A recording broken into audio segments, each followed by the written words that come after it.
بسم اللہ الرحمن الرحیم نحمدہ ونصلی علی رسولہ الکریم۔ السلام علیکم۔ قیامت کی نشانیوں کے باب میں حضرت علامہ ابن کثیر رحمۃ اللہ علیہ نے بخاری شریف کتاب العلم کی ایک حدیث نقل کی ہے جو حضرت عبداللہ ابن عمر رضی اللہ تعالیٰ عنہ سے مروی ہے۔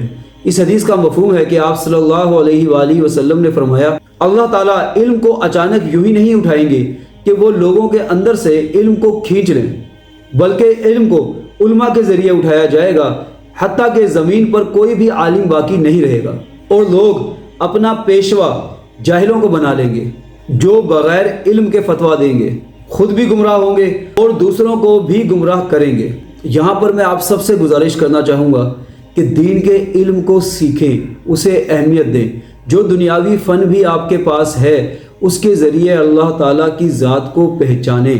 اس حدیث میں فتوے کا علم یہ بات ظاہر کرتا ہے کہ دین کے علم کی بات ہو رہی ہے، تو دین کے علم کو سیکھیں اور جو علماء موجود ہیں ان کی قدر کریں۔ علماء حق کی پہچان اللہ تعالیٰ سے مانگیں، ان کو ڈھونڈیں، اور جس بھی حال میں ہیں علماء حق کی زیادہ زندگی کی دعائیں کریں، چاہے آپ ان کو پہچان پاتے ہیں یا نہیں۔ لیکن ہم سب کے لیے ضروری ہے کہ جو بھی علماء حق ہیں اللہ تعالیٰ ان کی زندگیوں میں برکت دے اور ہماری نسلوں کو علم کو زندہ رکھنے کی توفیق عطا فرمائیں۔